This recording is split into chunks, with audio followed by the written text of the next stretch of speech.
Her hands were bleeding and she did not stop working.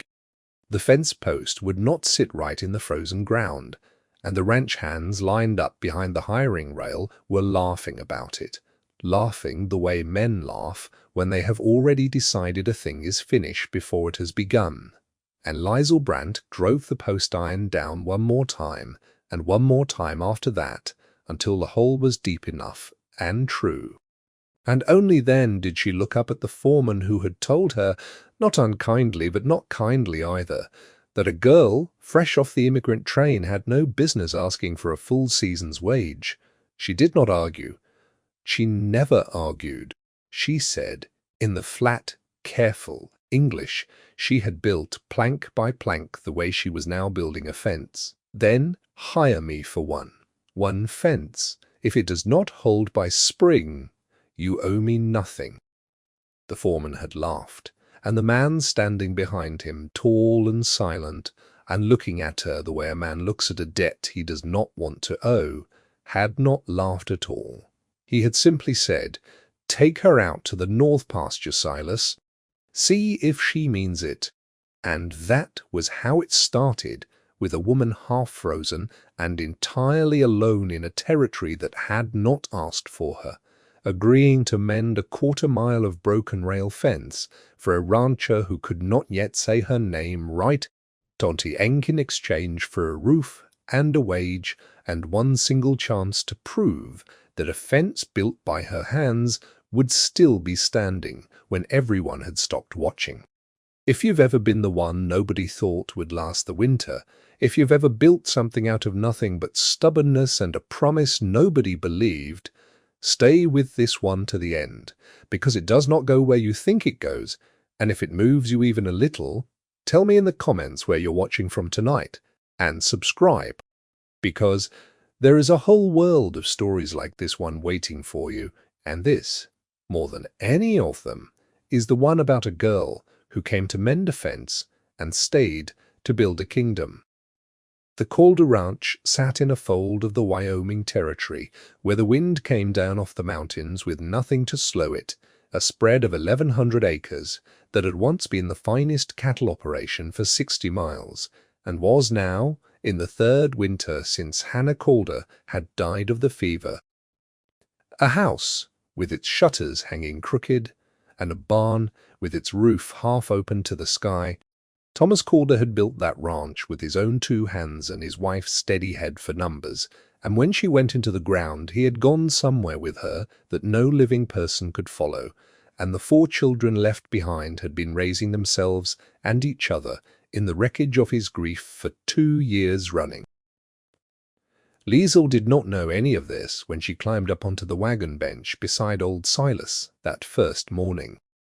She only knew that her stomach was empty, that her father had died on the crossing from Bremen and left her nothing but a small carved wooden bird, and a promise to herself that she would never again be the kind of burden that made a man's face go tight with worry, and that a rancher 3 days out from town was willing to pay her real money to mend a fence that every other man in the county had called a lost cause.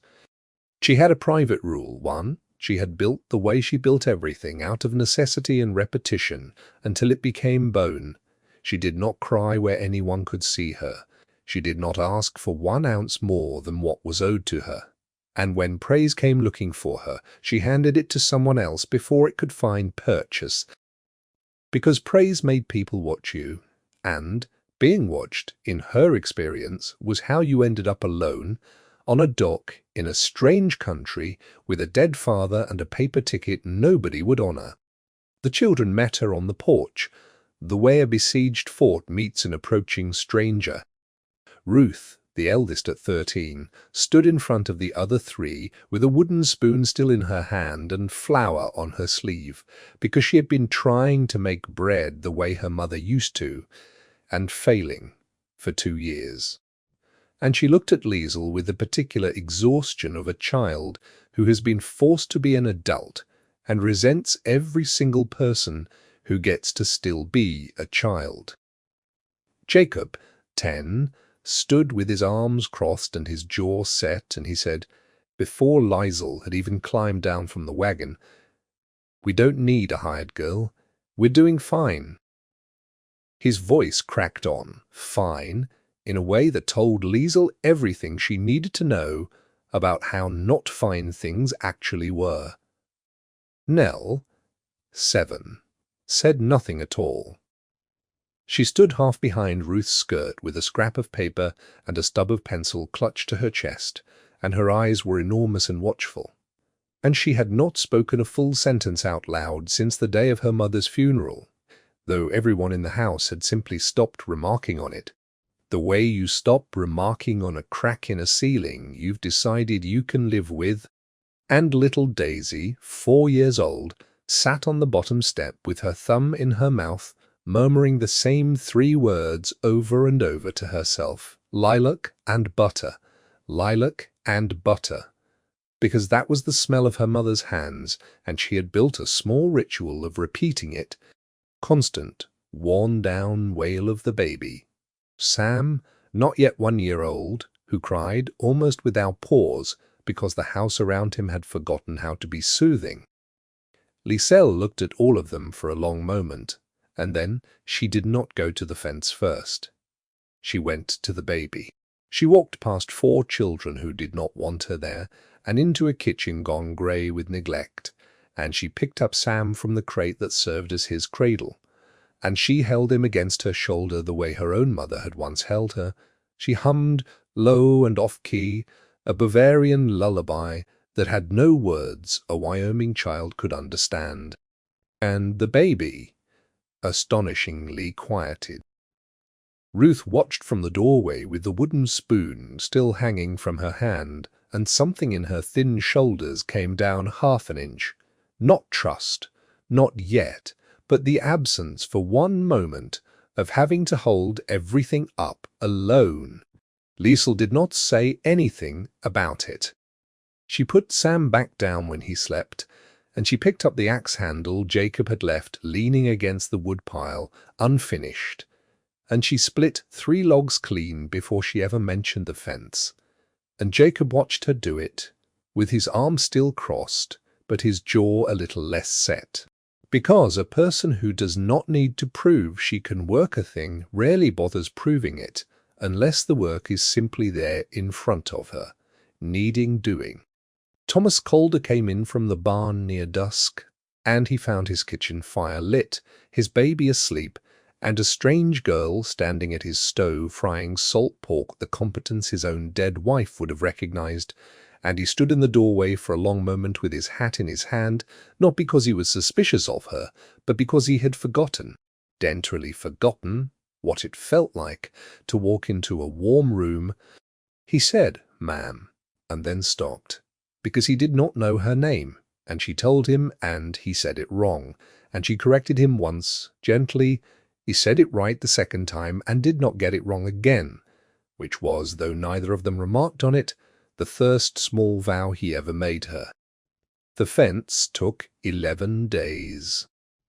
She worked it alone from first light until the cold drove her hands numb, resetting rotted posts, splicing wire that had rusted through, and on the 4th day Jacob came out to the north pasture without being asked and held the wire taut while she twisted the splice, and he did not say why he had come, because some things a person offers only if you let them offer it in silence.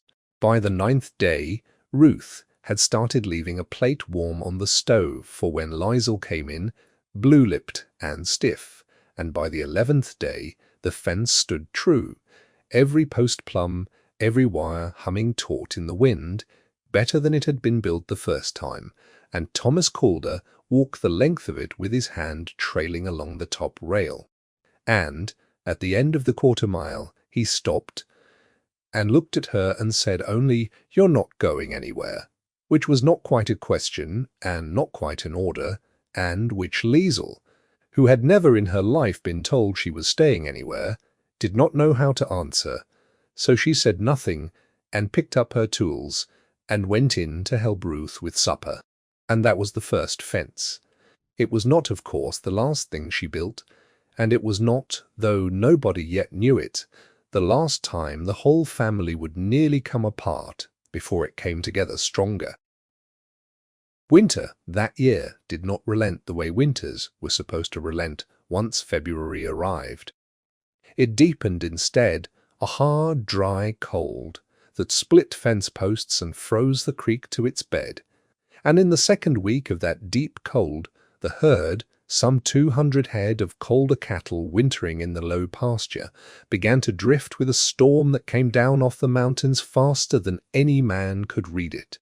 Thomas was 3 hours out checking a line shack when the sky went the color of a day-old bruise, and Silas, 70 years old and half-crippled with rheumatism, could not ride fast enough to turn the herd before the blizzard swallowed the horizon whole. It was Liesl who saw it first from the yard. The particular stillness before the wind hits, the birds gone silent, the temperature falling in a way you could feel on the back of your neck, and she did not wait for permission. She saddled the one horse left in the barn, wrapped herself in every coat the house owned, and rode out into the low pasture, with Jacob refusing to be left behind, the two of them working the flanks of a drifting herd in a whiteout so complete that Liesl tied a rope between her own saddle horn and Jacob's so they would not lose each other in it. They turned that herd by inches hour after hour, her voice hoarse, from shouting into the wind, Jacob's small hands raw on the reins, and when Thomas finally found them near midnight, half-frozen, guiding the last of the herd into the lee of the home barn, he simply got down off his horse, and he put his coat, still warm from his own body, around Liesl's shoulders on top of the 3 she was already wearing, and he held her there by the shoulders for one long moment, in the dark and the snow, not an embrace, not quite. Watching from the porch with the baby on her hip, saw her father's face in the lantern light and thought, for the first time in 2 years, that she recognized something in it.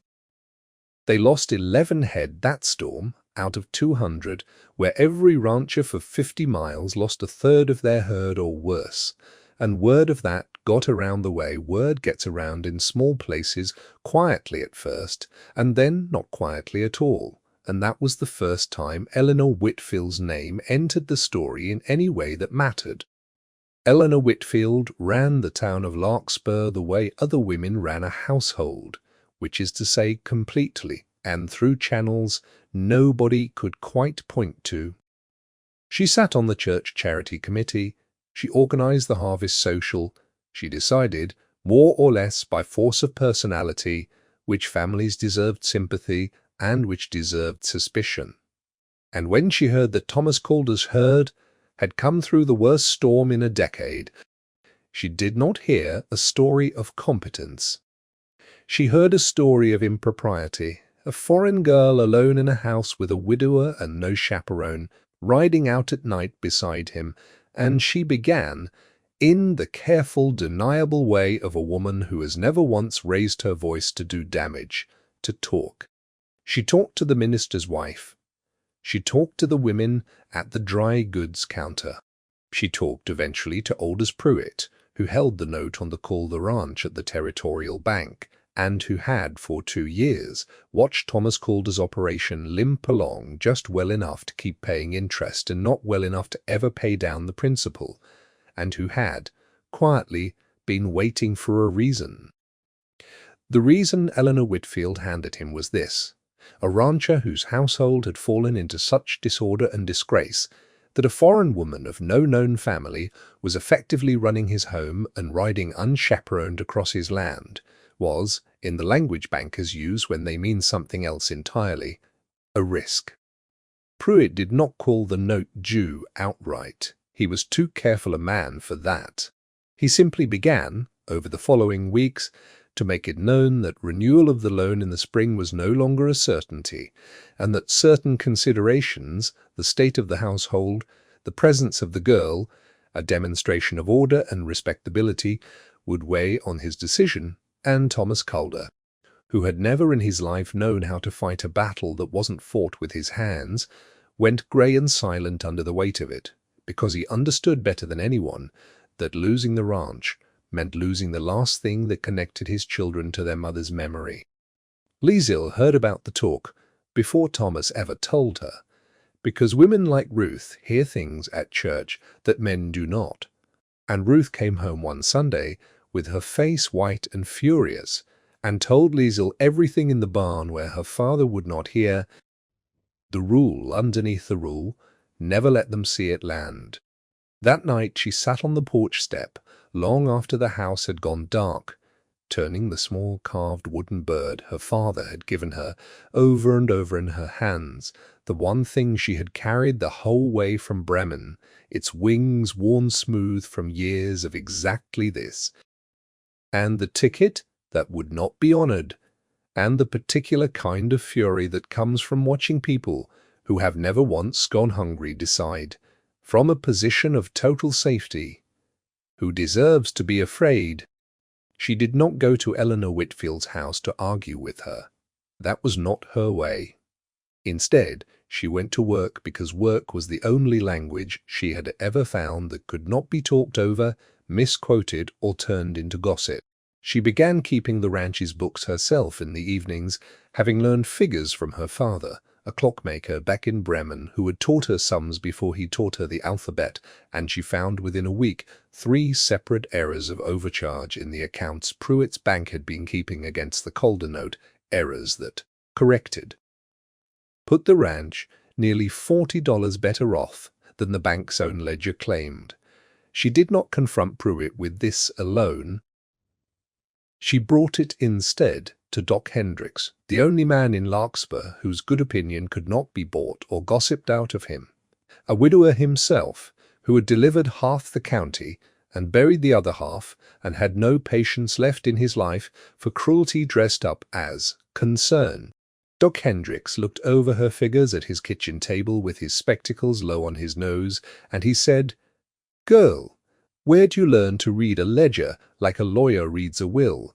And she told him plainly about her father's clock shop, and Doc Hendricks, who had lost his own son to a fever the same year Hannah Calder died, looked at her for a long moment and said, "You remind me of nobody I've ever met, and that's the finest thing I can say about a person." And from that day forward, Doc Hendricks was quietly. The spring thaw brought 2 things at once. The way spring in that country always seemed to bring trouble in twos. The banker's deadline for the note renewal, and a fever that swept through 3 ranches downstream before it reached the Calder place and settled, with the particular cruelty fever reserves for the smallest and weakest, into baby Sam's chest. He burned for 2 days straight. Ruth did not sleep. Jacob sat outside the sick-room door with his knees pulled to his chest, refusing to be sent to bed, saying nothing, which for Jacob was its own kind of screaming. Nell sat in the corner of the room with her scrap paper, drawing the same picture over and over, a woman with yellow hair standing in a doorway, and nobody had the heart to ask her to stop. Daisy would not leave Liesl's skirts, murmuring lilac and butter, like a small prayer she did not fully understand the stakes of.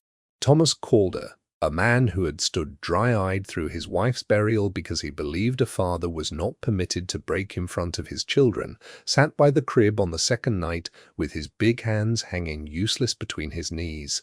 And when Doc Hendricks came out from checking Sam's fever and said only, "It could go either way tonight," Thomas Calder put his face in his hands and for the first time in 2 years wept silently, his shoulders shaking, and it was Liesl who crossed the room and put her hand flat against his back. Not a caress, just a plain fact of pressure and presence, the way you might steady a fence post that was leaning. And she said, "He is strong. He has your stubbornness. I have seen it already." And Thomas Calder, who did not cry in front of anyone, did not stop crying, but he let her hand stay there, and something in the room shifted permanently in that hour, something that had nothing to do with romance and everything to do with the plain, unglamorous fact of 2 people holding a household up together instead of alone. Sam's fever broke near dawn on the third day, and the whole house exhaled at once, and it was Ruth of all of them who finally broke apart, sobbing into Liesel's shoulder in the kitchen while the men slept, saying, "I've been doing this alone for 2 years. I've been trying to be her. I can't be her." And Liesel held her the way she imagined a mother held a child, though she had had precious little practice at either end of that exchange. And she said, "You do not have to be her. You only have to be Ruth. That is enough." That has always been enough, and Ruth cried harder at that, the particular relief of being released from a job nobody should have handed a 13-year-old in the first place. And from that morning on, something in Ruth's shoulders came down. It was 2 weeks after Sam's fever broke that the barn caught fire. Nobody ever determined for certain how it started. A lantern left too near dry hay, most likely, though Doc Hendricks would say later, quietly, to Liesel alone, that he had his suspicions it was set, given how conveniently it happened 3 days before Pruitt's note deadline, and how it would have ended the Calder ranch outright if it had spread to the house. But it started in the small hours of the night, and it was Nell who woke first, Nell who had never spoken a full sentence since her mother's funeral. And Nell stood in the hallway outside Liesel's small room and screamed, actually screamed, one raw and enormous word, fire, the first word anyone in that house had heard her say in 2 years, and the shock of it, the plain miracle of it, was almost lost entirely, because within minutes half the barn was a wall of orange against the black sky, and Thomas Calder was already running toward it with nothing on his feet. They fought that fire with everything the ranch had, buckets from the well, wet blankets, Silas riding bareback to the Hendricks place, and beyond to raise the neighbors, and neighbors came the way they do in that country when the alternative is watching a family lose everything. Riders arriving out of the dark from 3 different spreads with water barrels and shovels and grim faces, and among them, astonishingly, came old Marcus Odom's wife, who kept house for Eleanor Whitfield, and who had heard the bell from town and saddled a horse without asking anyone's permission. Odom had watched Eleanor Whitfield's gossip campaign against a hard-working girl for months with a growing disgust she had never once been permitted to voice in her employer's parlor, and a bonfire, it turned out, was exactly the kind of emergency that made silence feel like its own species of cruelty. They saved the house. They saved most of the herd, driven out of the burning structure in the first 10 minutes by Jacob and Liesel working in a smoke-choked dark that would have felled a grown man twice their size. They lost the barn itself, a total loss, blackened timbers by morning, and they lost, in the wreckage, whatever thin credibility Eleanor Whitfield's whisper campaign had left, because half the county had now stood shoulder to shoulder with Liesel Brandt, exactly what kind of person she was.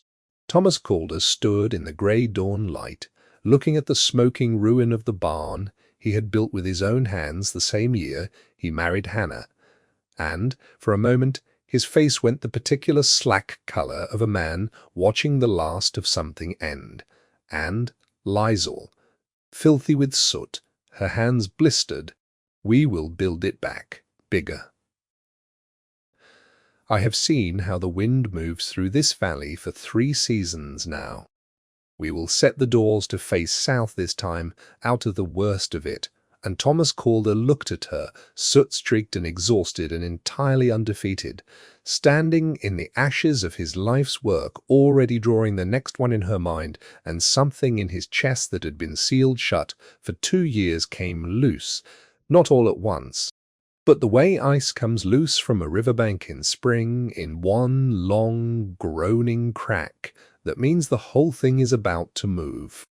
Pruitt came out to the ranch himself 3 days later, expecting, Liesel suspected, to find a broken man ready to sign over whatever terms the bank wished to name. He found instead a rebuilding already underway, Neighbours still coming and going, with lumber and labour freely given, the ledgers Liesel had corrected, laid out clean and precise on the kitchen table, and Doc Hendricks sitting, uninvited but entirely at home, in the good chair by the window, present as a witness Pruitt had not expected and could not easily dismiss. Liesel did not raise her voice. She laid the corrected figures in front of him and said in the plain, unhurried English she had built herself, plank by plank, "Your bank has been charging interest on interest for 11 months, corrected. The note is nearly current. I would ask that you renew it on the terms in your own original contract, Mr. Pruitt, the ones you signed, not the ones your clerk has been quietly revising." Pruitt's face went through several colours. Doc Hendricks, from the good chair, said mildly, "I'd hate to have to mention these figures to the territorial bank examiner when he comes through in June. Aldous, I hear he's a thorough man." Pruitt renewed the note that afternoon on the original terms, and he did not come back out to the Calder Ranch again. It was at the harvest social that fall that the last of it came apart in the open, in front of the whole town, the way these things sometimes need to, in daylight, where everyone can see the shape of the truth once it's finally let out of the dark. Eleanor Whitfield, perhaps sensing that her authority in Larkspur was slipping, made one final brittle attempt at the church hall that evening, remarking loudly enough for half the room to hear that some people ought to remember their place, that a hired girl was still a hired girl, no matter how many fires she'd helped put out, and that respectable families did not let foreign women run their households unchaperoned. The room went quiet in the particular way a room goes quiet, when everyone present already knows the answer and is simply waiting to see who says it first. It was Mrs. Odom who said it. Eleanor Whitfield's own housekeeper, a woman who had served her table and pressed her linens for 6 years and never once spoken out of turn, set down her punch cup and said, in a voice that carried to every corner of that hall, that she had ridden out to a barn fire at 3 in the morning and found a foreign girl standing waist-deep in smoke passing children to safety, with her own bare blistered hands, while certain other women of this town, whose names she would not trouble herself to say, had stayed warm in their beds and only found their courage. She said that she had scrubbed Eleanor Whitfield's floors long enough to know the difference between a woman who built things and a woman who only knew how to talk about the people who did, and that she, for one, was done confusing the two.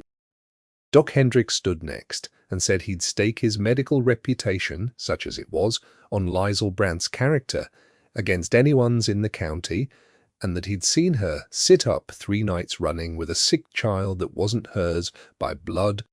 Silas stood creaking and said she'd ridden a blizzard at his side when his own bones were too old for it, and never once complained. And Thomas Calder, who had not said a public word about any of it in all these months, stood last and crossed the room in front of everyone and took Liesel's hand right there in front of the whole of Larkspur and said, "This is the woman who kept my family standing when I could not. I don't much care what anybody in this hall thinks about where she was born. I care what she's built. And what she's built is a home."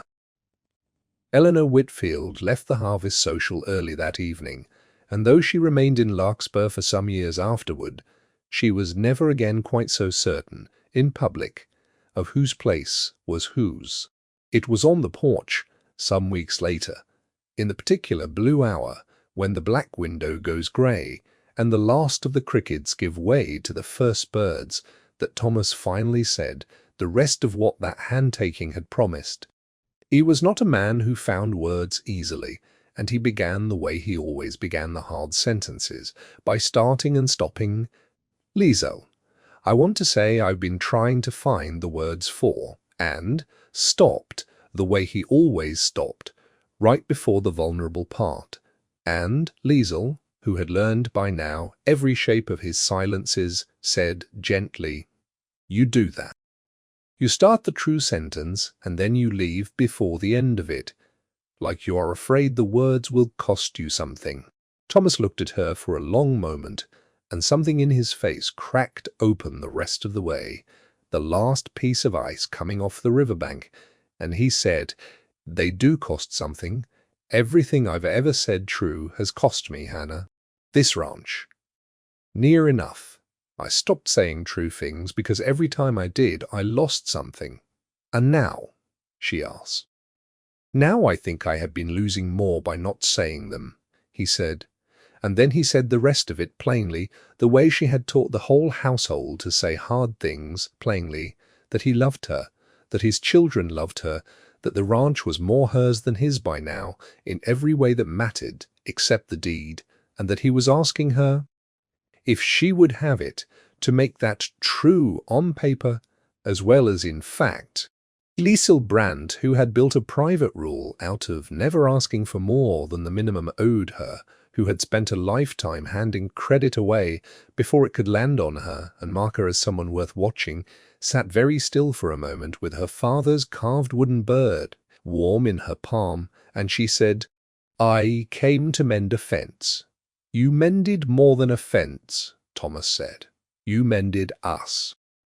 And Liesl Brandt, who did not cry where anyone could see her, found that her rule, for the first time in her life, simply did not apply anymore, because some things are worth being seen for, and she let him see it, and she said, "Then I will stay.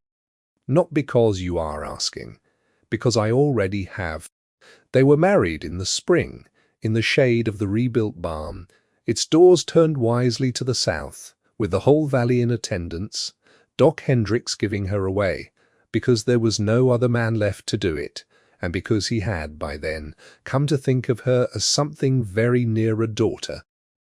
Nell, who had found her voice back in the smoke of the fire, and had not lost it since, read a small poem she had written herself, badly rhymed and entirely sincere, about doorways and homes and yellow-haired women in kitchens, and there was not a dry eye among the older women who understood exactly what she meant by it. Jacob stood at his father's side, 12 years old now, and no longer needing his arms crossed against the world. Ruth, freed at last of a job no child should have carried, laughed for the first time in years at something Silas said, an easy, unguarded, girlish laugh that made her father's throat go tight all over again, this time with something other than grief. "Daisy 5 now," still murmured Lilac, "and butter sometimes," but she had added a second memory to it by then, a new smell, bread and wood smoke, that belonged to a living woman instead of only a lost one, and nobody who watched her say it that day mistook it for anything but healing. And baby Sam, no longer a baby, toddled unsteadily across the churchyard grass toward the woman who had sat up 3 nights running to save him, and fell and was caught the way he always was, before he ever hit the ground. The years that followed did not unfold without their own trials, because no life worth telling ever does. But the Calder Ranch, some called it the Calder Brandt, spread by then, though Liesl never once asked for her name to be added to anything, grew steadily from those foundations, the way a fence grows into a boundary, into a whole territory worth defending. She brought a clockmaker's precision to the books and a fence mender's patience to the herd, and within a decade the operation that Aldous Pruitt had once tried to starve into foreclosure was known from one end of the territory to the other as the finest, best-managed ranch for 200 miles, every single one of them facing wisely away from the worst of the wind. Ranchers who had once laughed at a hiring rail sent their own foreman out to study how she'd laid her fence lines. Bankers who had once whispered about impropriety came, hats in hand, asking after her opinion on drought-year credit. And the children who had once stood on that porch in a wall of grief and suspicion grew into the kind of adults who never once in all their lives forgot what it had cost her to stay, and never once let her forget what it had meant that she chose to. Old Silas used to tell it, in later years, to anyone who'd sit still long enough on the porch to hear it, how a foreign girl had come up the road with nothing but a wooden bird and a promise nobody believed, offering to mend one single fence in exchange for one single chance, and how the fence had held, and then the family had held, and then, in time, the whole valley had come to understand that some people do not arrive to take what is owed them. They arrive to build what nobody else believed was possible, one true post at a time, until the boundary they drew around a broken, grieving household became, without anyone quite noticing the moment it happened, the outline of a home. And that, Silas always said, setting down his coffee at the end of it, was the whole of the story, and the whole of the lesson in it. That worth was never about where a person started, or what language they'd first learned to speak their sorrows in, but about what they were willing to build quietly, patiently, fence post by fence post. Out of the wreckage other people had already given up on, and that home in the end was never a place a person was born into.